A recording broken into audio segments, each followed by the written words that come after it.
She never let me touch her. My best friend gave me a plan, suggesting I use the silent treatment to force her into a divorce. On the first day of the plan, she stood by my bed in the middle of the night and asked faintly, "You only said 7 words to me today. That is 30 words less than yesterday. Why?" Looking at the fruit knife in her hand, reflecting the moonlight, I swallowed hard. I had a sinking feeling that this divorce might not happen after all. For our 3rd wedding anniversary, I booked the most expensive French restaurant in the city. I prepared 99 red roses, a diamond necklace custom-made half a month in advance, and a belly full of sweet words I had been practicing for 3 days. As a result, I waited from 7 in the evening until the restaurant closed, but Liu Ruyan never showed up. I called her, and it was her secretary who answered the phone. "Mr. Gu, I am sorry, but President Liu had a transnational conference tonight that just ended. She asked me to tell you to rest early." Listening to the formulaic female voice on the other end of the line, I looked at the completely cold steak in front of me and the sympathetic glances from the customers at the next table, and suddenly laughed. I laughed at myself for acting like a fool. 3 years ago, due to a family business merit, I married Liu Ruyan, known as the iceberg of the business world. She was a proud daughter of heaven, the youngest helmsman of the Liu group, as beautiful as a painting, but also as cold as a block of ice. I thought that all human hearts were made of flesh, and as long as I put my heart into it, I could eventually melt this block of ice. Over the past 3 years, I gave up my dream of traveling the world, washed my hands of my own ambitions to make soup, and became the man behind her. She had a bad stomach, so I learned to make various stomach-nourishing soups. She was a neat freak, so I kept the hundreds of square meters of our villa spotless. She was a light sleeper, so I was even careful when rolling over in bed at night. I lived my life as the perfect husband, a top-tier nanny, but what did I get in return? All I got was her eternal, "Okay, got it." All I got was her walking straight into the study as soon as she came home, working late into the night, too lazy to even look me in the eye. All I got was waiting 4 hours on our 3rd wedding anniversary, only to receive a cold message passed on by her secretary.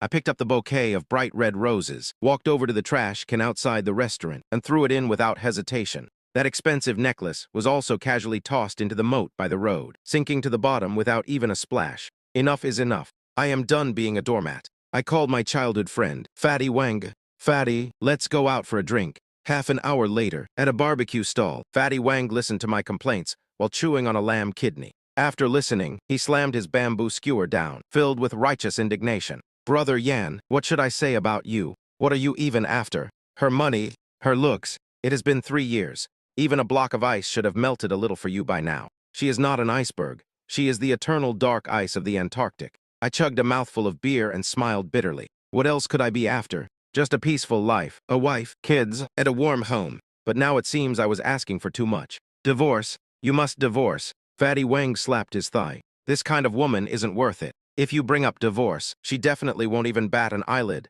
and will sign it immediately. She might even give you a large sum of compensation and let you leave with nothing." "Oh wait, make her leave with nothing." I shook my head. "You think I haven't thought about that? But the relationship between our 2 families is right there. If I initiate the divorce, my dad will break my legs. I have to make her initiate it." Fatty Wang's eyes darted around, and he revealed an extremely sleazy smile. "That's easy. To deal with an iceberg, you have to use magic to defeat magic." "What do you mean?" "The silent treatment." Fatty Wang leaned in and said mysteriously, "Think about it. Why does she ignore you? Because you are too good to her. When you act like a doormat to the very end, you lose everything. You need to let her know your importance. Starting tomorrow, give her attitude. Don't cook for her, ignore her, pretend she doesn't exist. She is used to your goodness. If she suddenly loses it, she definitely won't adapt. She will go crazy. She will argue with you, and when she can't take it anymore, won't she just ask for a divorce herself?" I frowned. "Will that work?" "Why wouldn't it?" Fatty Wang vowed. "My second aunt's cousin treated her husband exactly like this, and it worked wonders.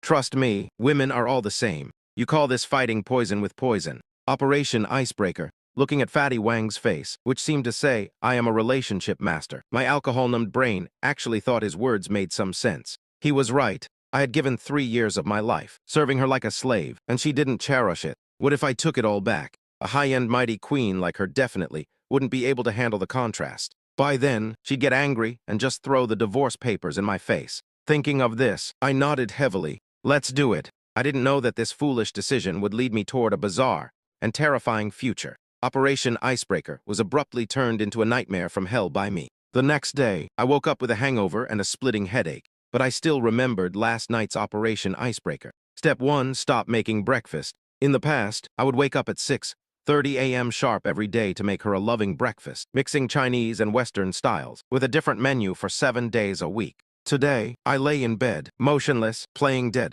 At exactly 7:00 a.m., the door to Liu Ruyan's room opened on time. I pricked up my ears, listening to the click-clack of her high heels on the floor. The sound moved through the living room, past the dining room, and then stopped at the kitchen door. She paused for about 10 seconds. I could imagine her frowning right now, looking at the empty kitchen, and I felt a dark thrill in my heart. Yes, that's right. Starting to feel uncomfortable. Aren't you? Starting to feel bad, right? Then, I heard the sound of her high heels moving toward the entryway. The door opened and closed. She left. Throughout the entire process, she didn't say a word to me, nor did she even step into the bedroom to check on me. She just left. This wasn't the script. Shouldn't she have stormed in and demanded, "Where is today's breakfast?" I was a bit confused, but quickly encouraged myself. It is fine. It is only the first day. The effects won't be that fast. I got up, carelessly washed my face, took out yesterday's leftovers from the fridge, haphazardly heated them up, and ate them. After eating, I threw the bowls and chopsticks straight into the sink without washing them. Normally, the house was spotless at all times. Today, I was going to turn it into a pigsty. Step 2, create chaos. I took off my pajamas and threw them casually onto the sofa. I tossed an empty milk carton directly onto the coffee table. I even deliberately messed up the shoes in the shoe cabinet. After doing all this, I looked at my masterpiece with satisfaction, nodded, and then went out to play games with Fatty Wang. I didn't go home the entire day. It wasn't until 10:00 p.m. that I drunkenly stumbled back to the villa. The moment I opened the door, I froze. The pigsty I had imagined hadn't materialized. The entire living room was so clean it looked like it had been scrubbed by a professional cleaner. It was even cleaner than when I usually tidied up. The pajamas I threw on the sofa were neatly folded and placed on the armrest. The empty milk carton on the coffee table was gone. The bowls and chopsticks in the sink were washed completely clean and placed in the sterilization cabinet. The shoes in the entryway were meticulously arranged by color and style. There was even a faint smell of disinfectant floating in the air. My heart skipped a beat. What was going on? A magical fairy maid. I changed my shoes and walked into the living room. An inexplicable chill rose from the soles of my feet. It was too quiet. The entire villa was terrifyingly quiet. I lightened my footsteps and walked toward the master bedroom on the second floor. Our bedroom was a master suite with an independent walk-in closet and bathroom. Pushing the door open, only a dim bedside lamp was on. Liu Ruyan wasn't there. I let out a sigh of relief. It seemed I was overthinking things. Her OCD must have kicked in, and she cleaned up herself. I took off my jacket, preparing to take a shower. As I turned around, my gaze fell on the bed. Instantly, my pupils shrank. Placed squarely on my pillow was a sticky note. On it was a single line of elegant, forceful handwriting, Liu Ruyan's handwriting. "Where did you go?" Just those 4 simple words made a layer of cold sweat break out on my back instantly. This feeling was too bizarre. She had never asked about my whereabouts before, let alone left a note. She was usually too lazy to even send a text. What was going on today? I forced myself to calm down. This was just part of the plan. She was expressing her dissatisfaction. This was a good thing. I crumpled the note into a ball, threw it into the trash, and then walked into the bathroom. After showering, I lay in bed, tossing and turning, unable to sleep. I kept feeling like something was wrong. Just as I was groggy and about to fall asleep, the bedroom door was gently pushed open. I instantly sobered up, but kept my eyes closed, not daring to move an inch. I heard extremely light footsteps walk to the side of my bed. Then, I felt a gaze land on my face. That gaze was ice cold, focused, carrying a scrutiny that made my blood run cold. I felt like a frog being stared down by a venomous snake. Every muscle in my body stiffened. Time ticked by, second by second. 20 minutes. She just stood there, staring at me motionless. I was on the verge of a breakdown. Just as I couldn't hold back from opening my eyes anymore, the gaze finally shifted. I heard her let out a very soft sigh. In that sound, there was a trace of resentment I had never heard before. Then, she turned and left the bedroom. It wasn't until the door was shut that I dared to gasp for air. I sat up abruptly, my entire body soaked in cold sweat. I looked at the alarm clock by the bed. 3:00 a.m. She wasn't sleeping, but instead stood by my bed and watched me for half an hour. What the hell kind of operation was this? I grabbed my phone, wanting to call Fatty Wang to tell him that this Operation Icebreaker seemed to be going off the rails. But when I clicked open our chat history, I found that Fatty Wang had sent me a message 2 hours ago. "Brother Yan, your wife just called me. She asked me where you went today. I didn't dare say you were at my place playing games, so I just said you were in a bad mood and went to the riverbank to get some air alone."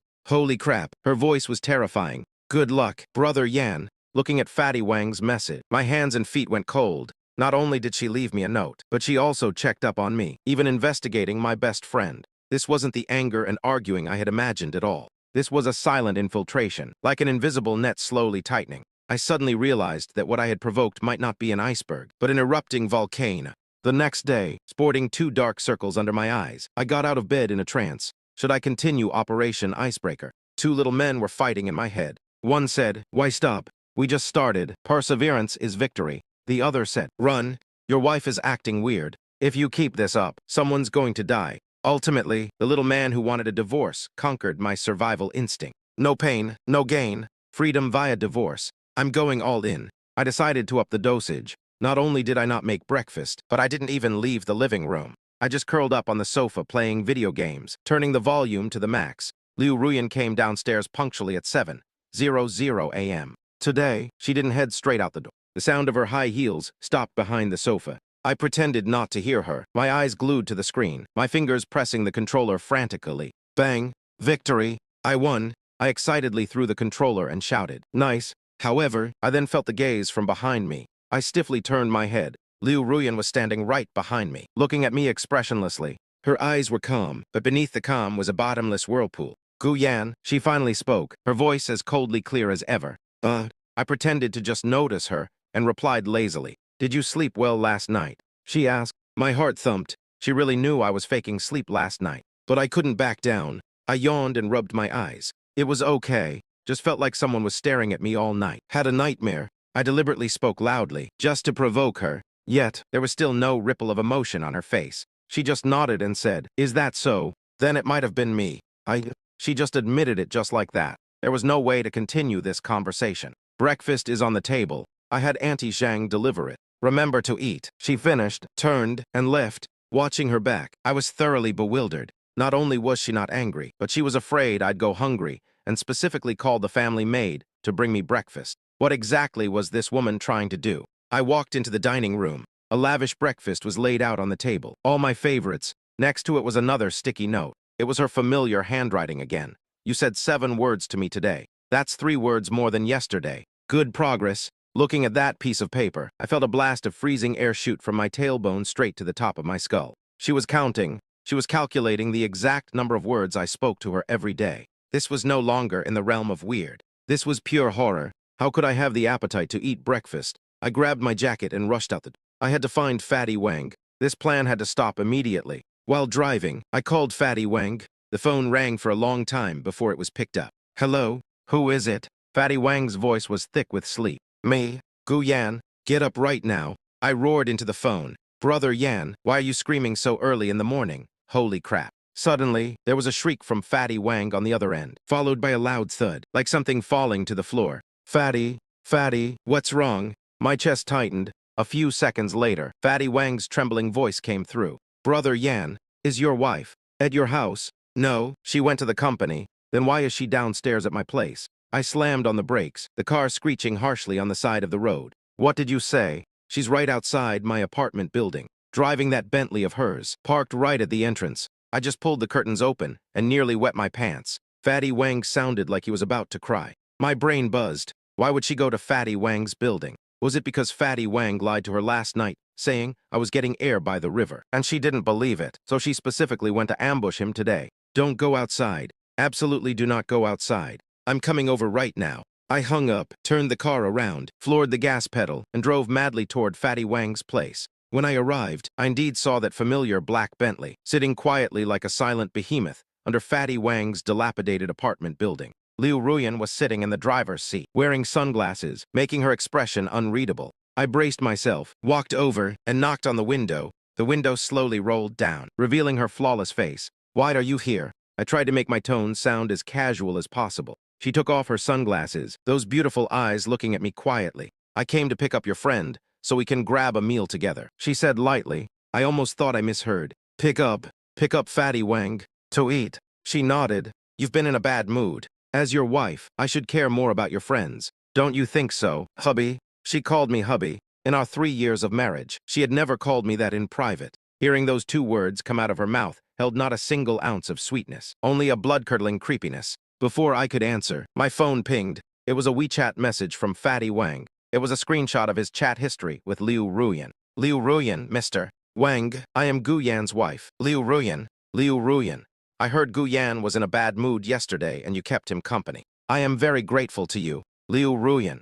I happen to be free today and want to treat you to a meal to thank you in person. I am downstairs at your place. Liu Ruyan. Your address is Unit XXX, Building X, XX Community, correct? Liu Ruyan, by the way, your girlfriend works at XX Company in the west of the city as a receptionist, right? The screenshot ended there. Looking at that last sentence, my hands shook so much I almost dropped the phone. Was this gratitude? This was a naked threat. Not only had she found out Fatty Wang's address, but she had even investigated his girlfriend's workplace and job title thoroughly. I looked up at Liu Ruyan in the car. She seemed to know I was reading her messages and gave me a smile. That smile was beautiful, but to me, it was more terrifying than a demon's. Why aren't you saying anything? She tilted her head. Is your friend unwilling to do me the honor? I took a deep breath, feeling like I was suffocating. Operation Icebreaker. This was a decapitation strike. I practically scrambled and crawled upstairs, pounding on Fatty Wang's door. Fatty, open the door. It's me. With a click, the door opened.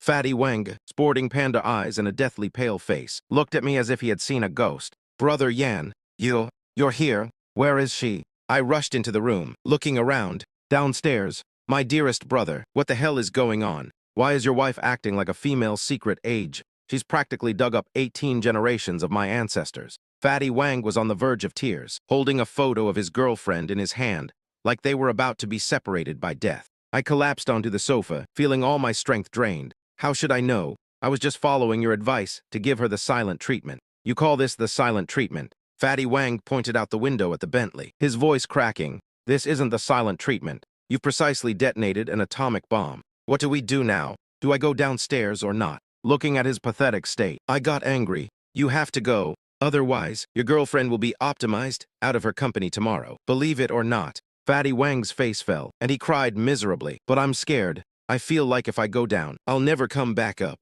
Even if you're scared, you have to go. You caused this mess. You have to deal with it. I hauled him up from the sofa. Change your clothes. Hurry. Just say you happen to have plans with me, and the three of us will go together.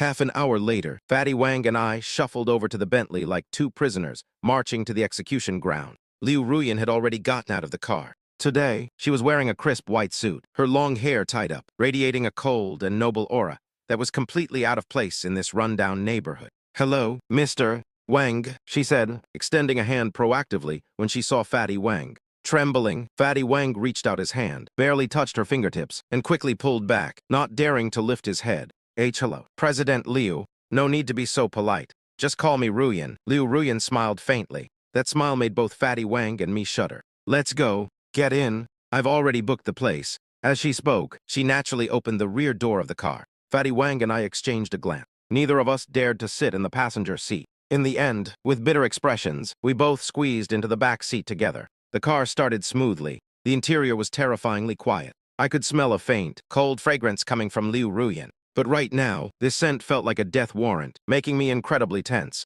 Fatty Wang was even more restless, shifting around on the genuine leather seat, his forehead covered in cold sweat. Mr. Wang, is it too hot in the car? Liu Ruyan's voice floated from the front. Not hot. Haha, not hot. Fatty Wang chuckled dryly. Liu Ruyan glanced at him through the rearview mirror. I heard from Gu Yan that you are very good at counseling people. Thanks to you for yesterday. Fatty Wang's face turned green, and he hurriedly waved his hands. No such thing. I was just spouting nonsense. Spouting nonsense, is it? Liu Ruyan's tone didn't change. I was under the impression that the idea of the silent treatment was your brilliant invention. Mr. Wang, she knew everything. With a thump, Fatty Wang nearly slid off the seat. I quickly grabbed him. He looked at me, his eyes filled with despair and accusation. Brother, you sold me out. I'm innocent. I didn't say anything. How the hell does this woman know? Did she plant a bug on me? I instinctively patted my jacket pockets. No need to look. Liu Ruyan's ghostly voice drifted over. Your phone. When I was plugging it in for you last night, I accidentally saw your chat history with Mr. Wang.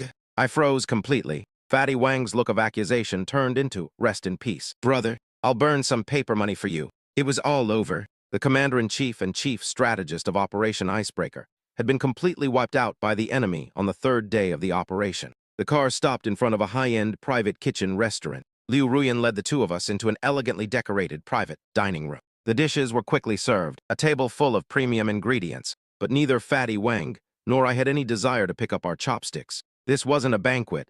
This was a last meal before execution. Eat. Why aren't you eating? Liu Ruyan personally placed a piece of abalone into Fatty Wang's bowl. Mr. Wang, try this. It's good for your health. Fatty Wang stared at the abalone in his bowl like it was a branding iron. President Liu, I was wrong. With a thud, Fatty Wang slid right off his chair, dropping to his knees in a smooth slide tackle. The silent treatment idea was mine. It has nothing to do with Brother Yan. If you want to punish someone, punish me. Please don't touch my girlfriend. She's just a kid. She's just a kid. Brother, your sliding kneel is way too practiced, isn't it? Looking at Fatty Wang kneeling on the floor, Liu Ruyan wasn't angry. Instead, she laughed. Mr. Wang, what are you doing? Get up quickly. She put down her chopsticks and wiped the corners of her mouth with a napkin. I didn't mean to blame you. I invited you here because I truly wanted to thank you. Fatty Wang looked up in total confusion. Thank me? Yes. Liu Ruyan nodded. Her gaze shifted to me, her beautiful eyes flashing with a light I couldn't understand. If it wasn't for your idea, I might never have known that Gu Yan cares about me so much. I care about you. Sister, isn't your angle of looking at the problem a bit unconventional? I wanted to divorce you in order to get me to notice him. He was willing to use this kind of self-harming method. Liu Ruyan's voice actually carried a trace of heartache and being moved. He stopped eating breakfast, locked himself in his room, and even became cautious when speaking to me, reducing the number of words. He must have been very in pain, right? Fatty Wang and I stared at each other, our jaws practically hitting the floor. How was this brain circuitry wired? How did she go from I want a divorce to interpreting it? As I love her so deeply, I'm willing to use a bitter trick to attract her attention. Was this the legendary delusional logic? So, Mr. Wang, I really have to thank you. Liu Ruyan stood up and bowed slightly to Fatty Wang. Thank you for letting me see my own heart clearly, and for letting me see his. Fatty Wang was completely dumbfounded. He knelt on the floor, his mouth hanging open, unable to utter a single word. I felt my worldview being entirely shattered at this very moment. My meticulously planned Operation Icebreaker had actually become a deeply affectionate battle for attention in her eyes. This was more ridiculous than a horror movie. All right, the misunderstanding is cleared up. Let's eat. Liu Ruyan sat back down and placed more food in my bowl, her tone soft enough to squeeze water out of. Hubby, eat more. Look at you. You've lost weight these past 2 days. Looking at the food in my bowl, and then at her smiling face, I felt the room spin. I was doomed. Not only did I fail to push the iceberg, but I had personally turned her into a live volcano that was about to bury me alive. After that final execution meal, Fatty Wang packed up overnight and fled back to his hometown. Before leaving, he sent me a tearful voice message. Brother Yan, I'm sorry, brother. Your wife is too terrifying. I can't mess with her. Take care of yourself. I'll definitely remember to burn more paper money for you during the Kingaming Festival from now on. Listening to the voice message, I wanted to cry but had no tears. You ran away. What about me? Returning home, I found my life had been turned upside down. Before, I was the one racking my brains to revolve around Liu Ruyan. Now, it was Liu Ruyan racking her brains to stick to me. When I woke up in the morning, she had already prepared breakfast and was sitting at the dining table waiting for me, looking at me with a radiant smile. Good morning, hubby. When I went out, she would help adjust my tie and kiss my cheek. Come back early. I'll be waiting for you. When I played games at home, she would bring a plate of sliced fruit, sit quietly beside me, and watch me play. She didn't speak, just watched, her gaze as focused as if she were looking at the most precious treasure in the world. When I slept at night, she would wrap around me like an octopus, burying her face in my chest, constantly muttering, "Don't leave me." I was going crazy. This wasn't an iceberg melting. This was full-blown demonic possession. The old Liu Ruyan, although cold, at least gave me enough personal space. The current Liu Ruyan couldn't wait to tie me to her belt 24 hours a day. Her desire for control had reached an outrageous level. She had to check my phone every day under the guise of clearing junk files. She clicked on the avatars of all my WeChat contacts. If there was a female who was even slightly young and pretty, she would casually ask, "Who is this?" Once, a newly arrived female intern at the company tagged me in the work group chat to ask a business question. Before I could even reply, Liu Ruyan took my phone and used my account to reply. Please consult your direct supervisor directly. Do not skip levels to report. Also, to a married man, please keep your distance. Then, she blocked that female intern. The entire company group chat fell dead silent instantly. The next day at work, all the female colleagues in the company looked at me as if I were some terrifying beast, keeping a 3-meter distance. That female intern even cried as she handed in her resignation letter. Gu Yan experienced unprecedented, complete social ruin. I finally couldn't bear it anymore. I couldn't live like this. I had to lay my cards on the table. That night, waiting for her to come back from the company, I prepared a whole speech and a printed divorce agreement. She pushed the door open, saw me sitting on the sofa with a serious expression, and froze for a moment. "What's wrong, hubby? Who made you unhappy?" She walked over, wanting to hug me. I dodged backward and slapped the divorce agreement onto the coffee table. "Liu Ruyan, let's talk." Her gaze fell on the large words divorce agreement. The smile on her face vanished bit by bit. The air seemed to freeze in that moment. She didn't fly into a rage or interrogate me as I had imagined. She just looked quietly at the agreement, staring at it for a very, very long time. Then, she looked up at me, her eyes holding a brokenness I had never seen before. "Why?" Her voice was very soft, carrying a trace of trembling. "No reason. We're not compatible, so we should separate." I hardened my heart, forcing myself not to look into her eyes. "Not compatible." She laughed, a laugh uglier than crying. 3 years ago, you said it was love at first sight for me, that you wouldn't marry anyone else. For 3 years, you have cared for me in every possible way, meticulously. Now, you tell me we're not compatible. That was the past. I raised my voice to cover up my guilty conscience. "Liu Ruyan, I've had enough. I am not your pet, not your accessory. I am a living person. I need freedom. I need space." "Freedom?" She repeated the word, the light in her eyes completely extinguished. She fell silent. A deathly stillness filled the room. I thought she was going to sign it. However, her next actions are something I will never forget for the rest of my life. She slowly stood up, without giving me another glance, and turned to walk into the kitchen. My heart clenched. What was she going to do? A few seconds later, she came out of the kitchen. In her hand was a fruit knife, the very same one I had seen her holding that night. The blade gleamed with a cold, menacing light under the lamps. I swallowed hard, instinctively standing up from the sofa and taking 2 steps back. "What do you want to do?"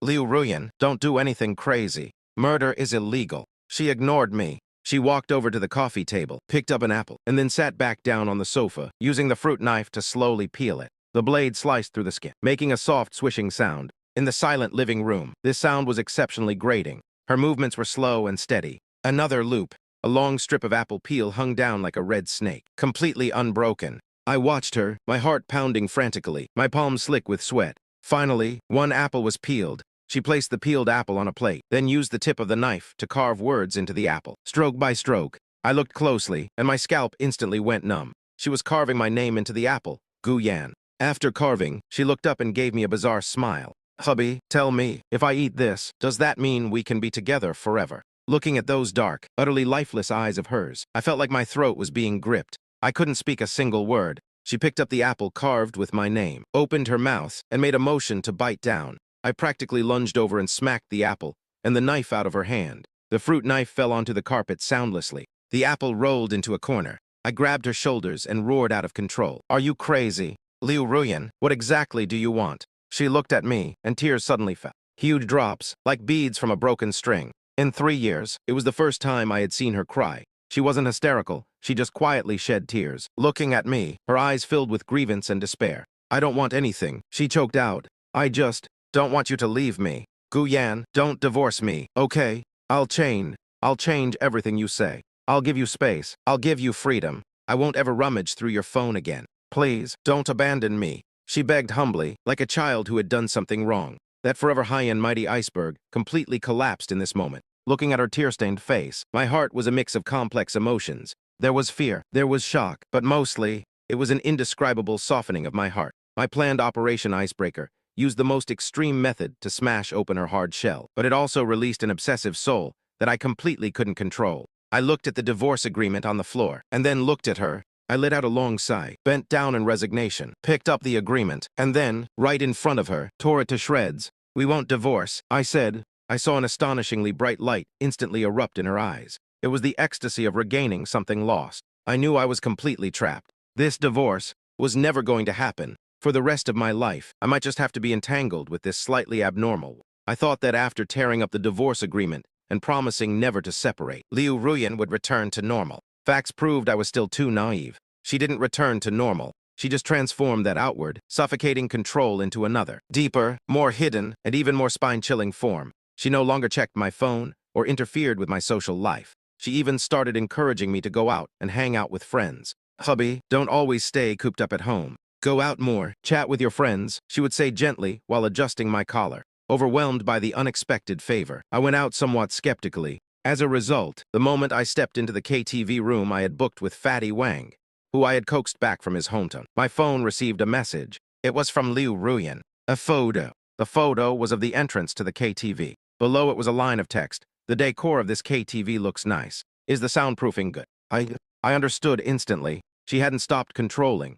She had just upgraded from ground surveillance to satellite tracking. My every move was still under her control. Fatty Wang leaned over to look, and was so scared he almost ate the microphone. Holy crap, your wife has clairvoyance. Brother Yan, do you have a tracker planted on you? I quickly patted down my entire body. Nothing. Then how does she know? Fatty Wang was completely baffled. I wanted to know too. That night, I sang with constant trepidation, and drank feeling utterly tasteless. My head filled entirely with, where is she? How did she know? When I returned home, Liu Ruyan brought me hangover soup, acting as if nothing had happened. Did you have fun? It was okay. Oh. She nodded, took my jacket, and very naturally pulled out a tiny, button-like object from the inner pocket. What is this? She asked curiously. I looked closely. It was a black GPS tracker, blinking with a faint red light. My brain buzzed. When did she put it in? It was in the morning, when she helped adjust my collar. Looking at her innocent face, I felt a chill rise from the soles of my feet. Probably got stuck on accidentally. I chuckled dryly, taking the tracker from her hand, my own hands trembling.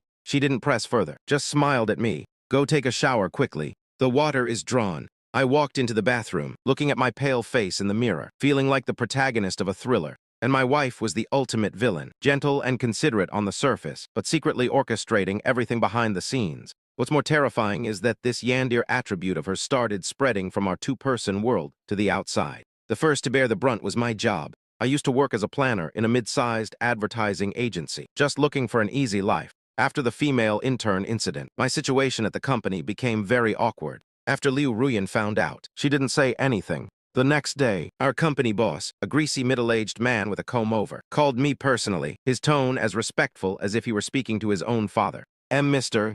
Gu, you see, having you in our small temple is really doing you a huge injustice. Why don't you consider a promotion to our company's creative director? I was dumbfounded. Creative director. That was the position second only to the boss in our company. How could a slacker like me ascend to the heavens in a single bound? Before I could react, the boss added, President Liu said, if you feel the director position isn't enough, the vice president position is also open for you. See, I understood immediately. It was Liu Ruyan. She definitely went to see our boss. I couldn't imagine what method she used to scare our normally arrogant boss into acting like a subservient grandson. Did she throw money at him? Did she threaten him with the power of the Liu Group? Or did she pull out that fruit knife that had carved my name? I didn't dare ask. I refused the boss's good intentions, saying I couldn't do the job. As a result, on the third day, our boss directly sold the company. The buyer was a subsidiary of the Liu Group, and I, as a company veteran, was directly appointed as the general manager of the new company.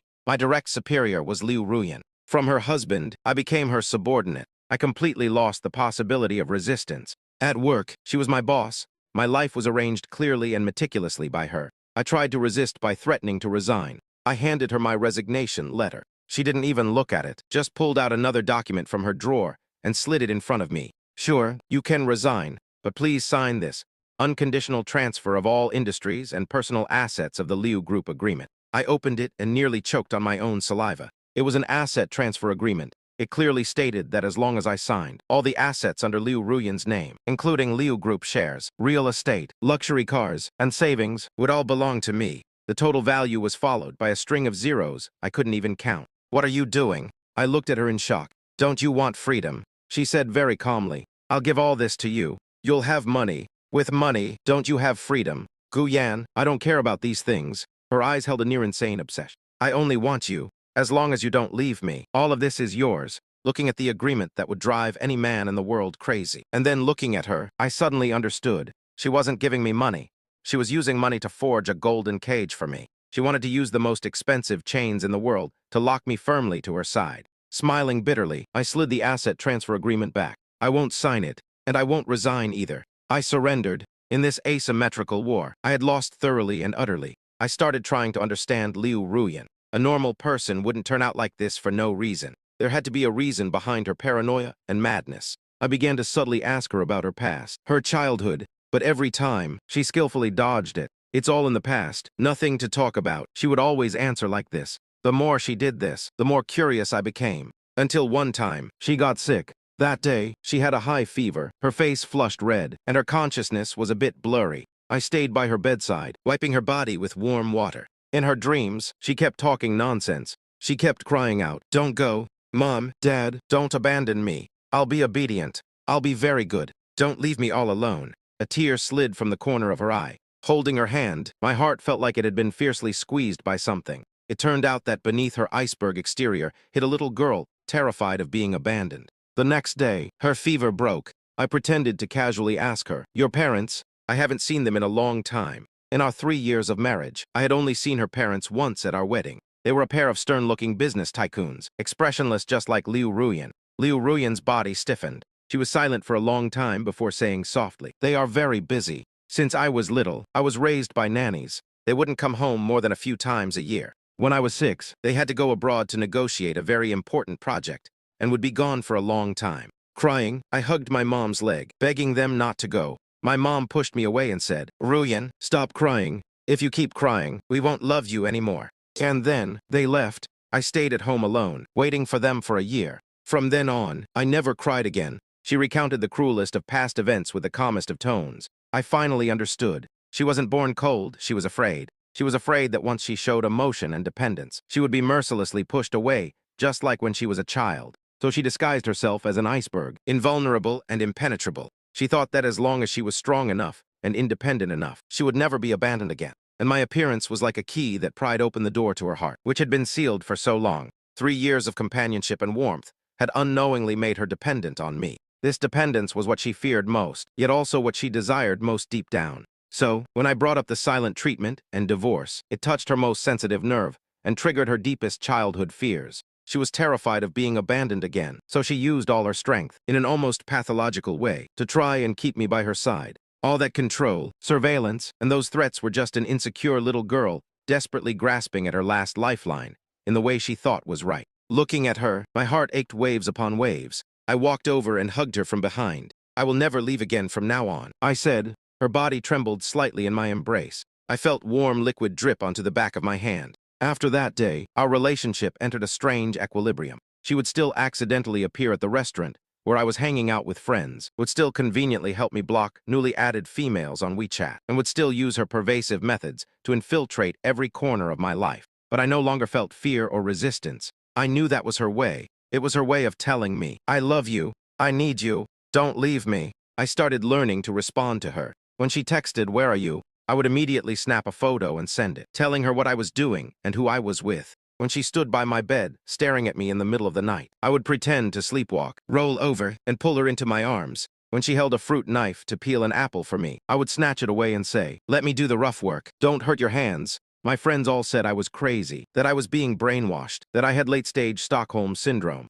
Fatty Wang was exceptionally heartbroken. "You've fallen. Have you forgotten our original, Operation Icebreaker?" I just smiled and didn't explain. They didn't understand. They only saw her madness and paranoia. Only I saw the fragile yet burning heart hidden beneath the madness. Days passed in this bizarrely harmonious atmosphere. I had completely adapted to this life of omnidirectional surveillance. Every day before going out, I proactively handed my phone over for her to inspect.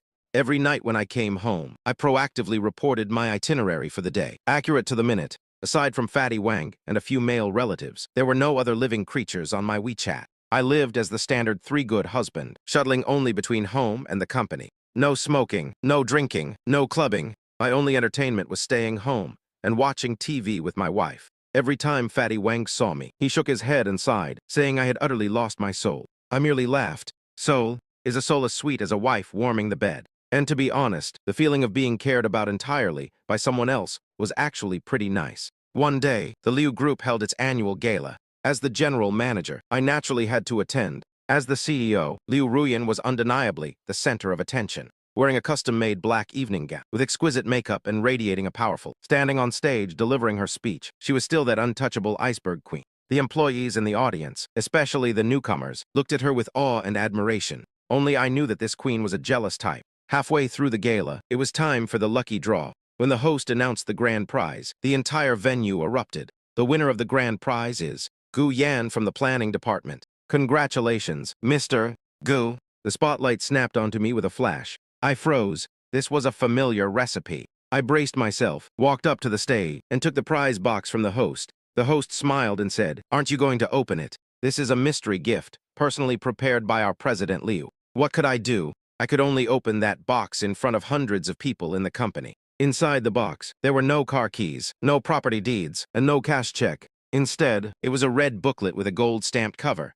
Code of Conduct for a Good Husband. The whole venue went silent. I saw Fatty Wang in the audience laughing so hard, he was slumped over the table, his shoulders shaking. I was so embarrassed my toes were ready to dig a 3-bedroom apartment into the floorboards. Liu Ruyan, you sure know how to play hard. I held that stupid book, wishing I could find a hole to crawl into. Just then, Liu Ruyan walked up to my side and took the microphone from the host. Her face bore a faint smile. Everyone might be very curious why the grand prize is this. She paused, her gaze turning to me. Those usually cold eyes were now brimming with tender starlight. Because my husband, Mr. Guyan, is the best husband in the world. He is gentle, considerate, and family-oriented, taking care of me in every possible way. He washes his hands of ambitions to make soup for me, remembers all my preferences, and stays up all night watching over me when I'm sick. He pampers me into the happiest woman in the world. So, this prize isn't given by me. It's what he deserves. He is a role model for everyone. She looked at me, speaking every word with utmost sincerity. The audience was silent at first, and then erupted into thunderous applause. I looked at Liu Ruyan, seeing the undisguised love and pride in her eyes, and somewhere in my heart, the walls completely crumbled. I suddenly felt that the code of conduct for a good husband wasn't that embarrassing after all. On the way home, I was driving, and Liu Ruyan sat in the passenger seat, constantly playing with the little red book in her hands. "Do you like the gift I gave you?" she asked. "Love it," I said, contrary to my true feelings. "I knew it." She smiled in satisfaction. "When we get back, I'll add a few more rules for you."